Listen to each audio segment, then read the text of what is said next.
შუადღემში გაგიცა მოგესალმებით თქვენს რადიო მედეთე მასიდან სამსმენარე ეთერი კაპინიშვილი ჩვენ დღევანდელი სტუმარია თბილისის ონკოლოგიური ცენტრი დღეს აღინიშნება კიბოს საერთაშორისო დღე აქედან გამომდინარე დღეს გადაცემაში ვისაუბრებ სიმსივნურ დაავადებებზე კიბოს დიაგნოსტიკაზე მკურნალობის საშუალებებზე და რაც თავია პრევენციაზე დღევანდელი ჩვენი გადაცემის სტუმარია მედიცინის დოქტორი თბილისის ონკოლოგიური ცენტრის სამედიცინო სამსახურის ხელმძღვანელი ბატონი ირაკლი სიხარულიძე. დიდი მადლობა ბატონო ირაკლი, რომ გამონახეთ დრო და გვესტუმრეთ პირდაპირ ეთერში.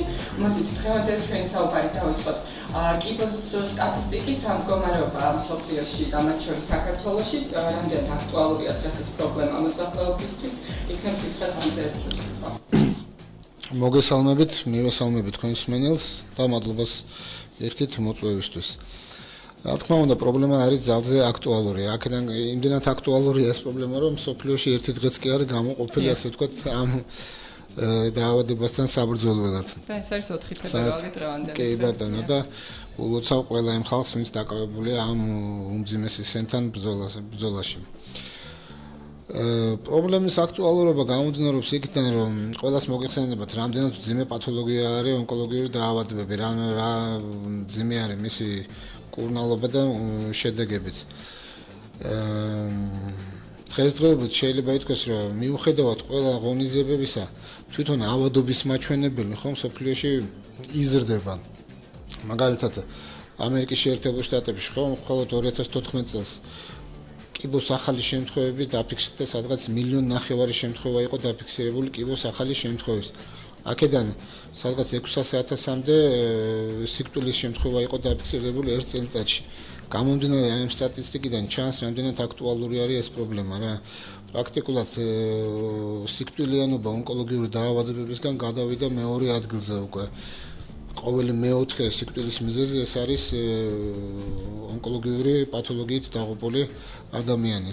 შესაბამისად, მსოფლიოც არ იშურებს ნაბიჯებს იმისკენ, რომ რაღაცნაირად რადიკალურად გადაწყვეტოს ეს პრობლემა. რა თქმა უნდა, ეს ხდება ნელ-ნელა და ნაბიჯ-ნაბიჯი. და ბატონო ირაკლი, როგორ ხდება კიბოს დიაგნოსტიკა, რა საშუალო რა მეთოდები არსებობს ამისთვის? დიაგნოსტიკის მეთოდებში გამოიყენება ყველა ის რუტინული დიაგნოსტიკის მეთოდები, რაც მოსახლეობისთვის და ექიმებისთვისაც არის ცნობილი, დაწყებული მარტივი ეხოსკოპიური კვლევით, რენტგენოლოგიური კვლევით და დამთავრებული კომპიუტერული ტომოგრაფიით, პეტ-სკენერებით და უამრავი ლაბორატორიული კვლევებით. პრინციპში ამის საშუალება დღესდღეობით ყველაფრის საშუალება საქართველოში არსებობს. დიახ, და რამდენ ხანში ხდება კიბოს დიაგნოსტიკა? რა დრო ჭირდება ამას? მოდით ესე ცოტა სხვანაირად დავსვავდი მაგ შეკითხვას. თვითონ ამის დიაგნოსტიკა ერთ დღეში შეიძლება დაუშვათ გაიგოს ადამიანმა, რომ მას აქვს სიმსივნე? კი, როგორ არა, ტექნიკურად ეგ შესაძლებელია. მე უფრო სხვანაირად გიპასუხებდით, ანუ როგორ უნდა რა უნდა გააკეთოს ადამიანმა ჩვეულებრივმა მოსახლემ, რომ აღმოაჩინოს ეს დაავადება. რა თქმა უნდა, ერთ-ერთი ყველაზე ვერაგული მომენტი ამ დაავადებების არის ის, რომ ის მიმდინარეობს უსიმპტომოდ. დიახ. ანუ ჩივილი ადამიანს არ აქვს, მას არ ახასიათებს არც ტკივილი, არც სიცხიანობა დაუშვათ ადრეულ ეტაპებზე. ეს ყველაფერი მე გამომდინება შემდგომში. ყველაზე მთავარი და რაც უნდა მიექცეს ყურადღება, ეს არის მოცულობითი წარმონაქმნი. თუ ეს რომელიმე გარეგანი ორგანოს სიმსივნეზეა ლაპარაკი, ეს არის მოცულობითი წარმონაქმნი. იგი იქნება სხეულის რომელიმე ნაწილზე, კანზე და ან ძუძუში და ასე შემდეგ. და შინაგან ორგანოებში ძირითადი რა შეიძლება? მოცულობითი წარმონაქმნი, კვანძის არსებობა, რაღაც რომელიც მით უმეტეს საშიში არის, როცა თუ ატყობს პაციენტს, რომ ეს არის მზარდი. მაგ შემთხვევაში უფრო აქტიურად უნდა მიმართოს ექიმს. ანუ ბევრი დრო არ უნდა დაკარგოს ფიქრში. და რა მკურნალობის საშუალებები არსებობს, მეთოდები კიბოსთან ბრძოლის? ესე იგი, ონკოლოგიასთან ბრძოლაში გამოიყენება თითქმის ყველა მეთოდი მკურნალობის. და პირველ რიგში, რა თქმა უნდა, და ელიტარული მაინც რჩება ქირურგია. შემდგომ აგრეთვე გამოიყენება ქიმიოთერაპიული მკურნალობა, სხეული თერაპია, რიგ ნოზოლოგიებში იმუნოთერაპია არის გამოყენებადი. ასე რომ პრაქტიკულად ყველა მეთოდი გამოიყენება. უნდა ვთქვა, რომ დღესდღეობით რომელიღაცა ერთი მეთოდი კიბოს მკურნალობაში პრაქტიკულად აღარ გამოიყენება. ყოველთვის ხდება ამ მეთოდების კომბინაცია. დიახ. აქედან გამომდინარე, უფრო შედეგებიც უფრო მაღალი არის ხოლმე. დიახ და თქვენ შედეგები ახსენეთ და შედარება რომ გავაკეთოთ დაუშვათ წინა წლებსა და დღევანდელ დღეს შორის რამდენად ეფექტურია დაუშვათ ეს ახალი მეთოდებით მკურნალობა და ახალი მიდგომა. იცით როგორ არის ყველაფერი ცვალებადი არის რა მკურნალობის მეთოდებიც რა თქმა უნდა იცვლება და იხვეწება. პრაქტიკულად ჩემს მიერ ჩამოთვლილი ყველა მეთოდში ხო აი ბოლო 10 წლის განმავლობაში არის საკმაოდ დიდი ნაბიჯებია გადადგმული წინ. შეიცვალა ქირურგიული მიდგომები, ოპერაციის ტექნიკები შეიცვალა ახალი ქიმიოთერაპიული პრეპარატები გამოვიდა, უფრო ეფექტური, რომელიც გამოირჩევიან უფრო ეფექტურობით, შეიცვალა სხიური თერაპიის ჩვენებები და თვითონ სხეული თერაპიის ტექნიკა შეიცვალა, რომელიც გახდა უფრო უსაფრთხო, უფრო ნაკლებად გვერდითი მოვლენები აქვს და ჯამში უკვე აღარ იწვევს ისეთ ცვლილებებს ორგანიზმში, რაც ანუ თვითონ მკურნალობისგან გამოწვეულ სიკვდილიანობასაც აღარ იწვევს რა. დიახ და რამდენი ხანია ხანგრძლივობა, მკურნალობის ხანგრძლივობა როგორია? ონკოლოგიური პაციენტების მკურნალობა საკმაოდ ხანგრძლივი არის. ეს არ არის ადვილი პათოლოგია, შესაბამისად მკურნალობაც საკმაოდ დიდი ხანი გრძელდება.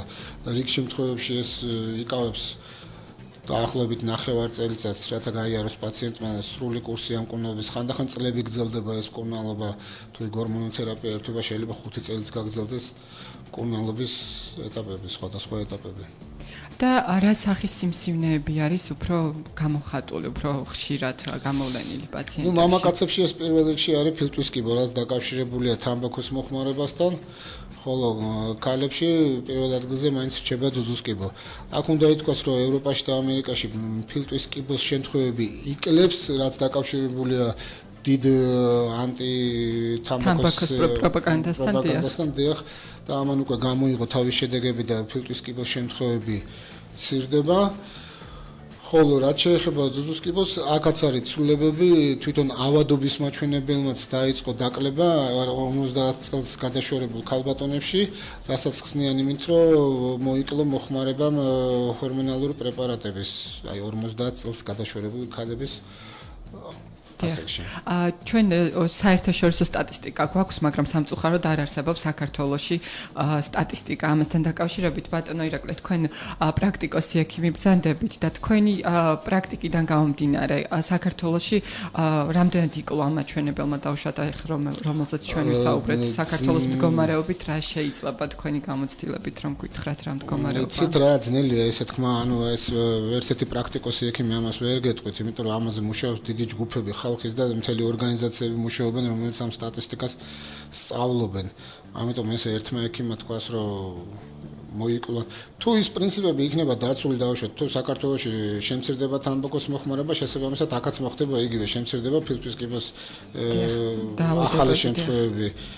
ასე რომ აქ დიახ, ან ჩვენ უკვე ბატონო ირაკლი გადავდივართ პრევენციის საშუალებებზე, რაღაც საუბრიდან გამომდინარე, ასე მოგვიწია და იქნება სხვა პრევენციის საშუალებებით ჩამოთვალოთ. ერთი ვახსენეთ თამბაქოსთან ბრძოლა, კიდევ რა შეიძლება გააკეთოს ადამიანმა, რომ დაიცვას თავი კიბოსგან?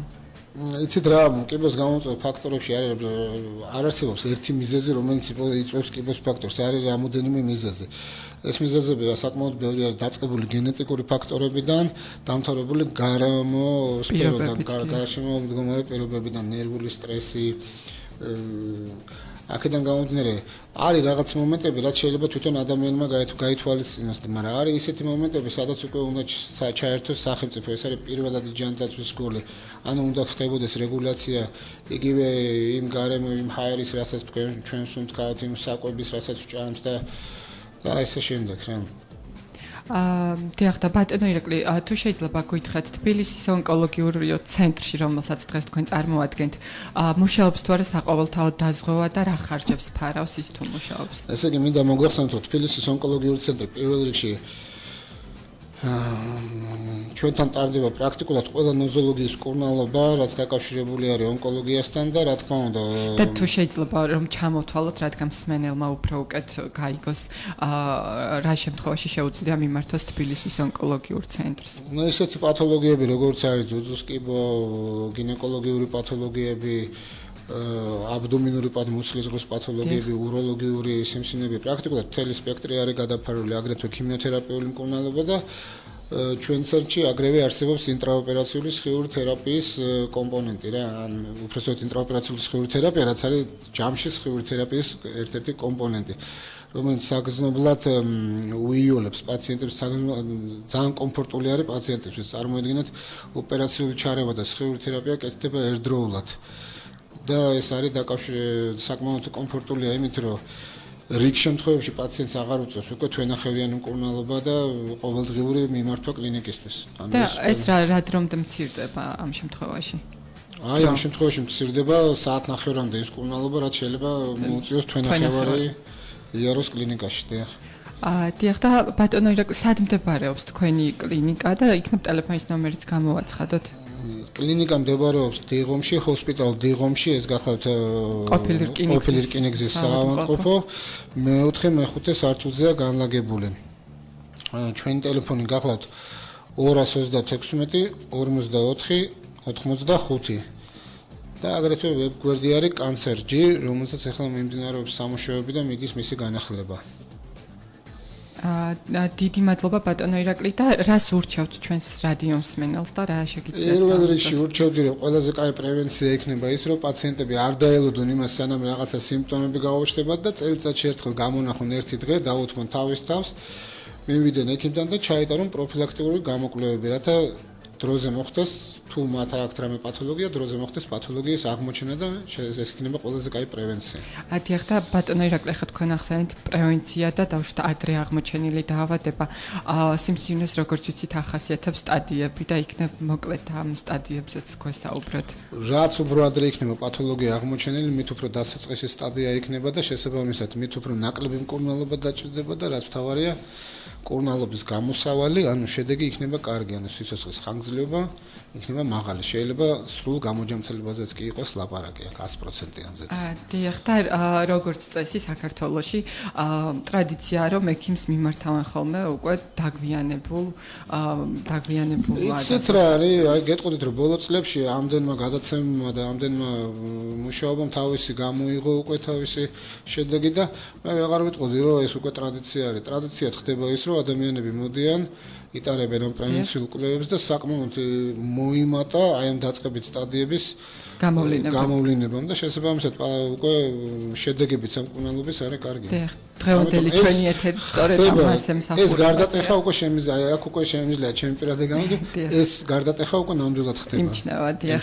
ძალიან კარგი და დავუშვათ დავაიმედოთ ისეთი მსმენელიც, რომელსაც აქვს ან შუა ან ცოტა ბოლოსკენ მიმართული სტადია, მათი შველა თუ შეგიძლიათ. რა თქმა უნდა, შველა ყოველთვის შეიძლება, გამოსავალი ყოველთვის მოიძებნება, მთავარი ადამიანმა მომართოს სპეციალისტებს, მიმართოს კლინიკას და ყოველთვის რაღაც გამოსავალი იქნება აუცილებლად. დიდი მადლობა ბატონო ირაკლი და კიდევ ერთხელ გამოვაცხადოთ თქვენი კლინიკის მისამართი და ტელეფონის ნომერი და დავემშვიდობოთ ჩვენს რადიო მსმენელს, თუ შეიძლება გითხრათ სად მდებარეობს თქვენი. ესე იგი ჩვენი კლინიკა გახლავთ თბილისის ონკოლოგიური ცენტრი, მდებარეობს დიღომში, ჰოსპიტალ დიღომში, ეს გახლავთ ყოფილი რკინიგზის საავადმყოფო, მეოთხე მეხუთე სართული. ტელეფონი 226 44 85. ვებგვერდი კანცერჯი. კიდევ ერთხელ ძალიან დიდი მადლობა ბატონო ირაკლი გადაცემაში სტუმრობისთვის. მე კი შეგახსენებთ, რომ დღევანდელი ჩვენი ეთერის სტუმარი გახლავთ თბილისის ონკოლოგიური ცენტრის სამედიცინო სამსახურის ხელმძღვანელი ბატონი ირაკლი სიხარულიძე. როგორც უკვე გადაცემის დასაწყისში აღნიშნეთ, დღეს კიბოსთან ბრძოლის საერთაშორისო დღე აღინიშნება და ვისაუბრეთ იმ უმძიმეს დაავადებაზე, როგორიც არის კიბო. როგორც უკვე აღნიშნეთ, მისი სტატისტიკა საქართველოშიც და მსოფლიოშიც საგანგაშოა, ამიტომ მოგიწოდებთ სიმსივნის მცირე სიმპტომის დროსაც კი მიმართოთ სპეციალისტს, რათა თავიდან აიცილოთ მძიმე და არასასურველი შედეგი. მე კი მშვიდობებით ვირფასო მსმენელებო და გისურვებთ ჯანმრთელობას. მადლობთ.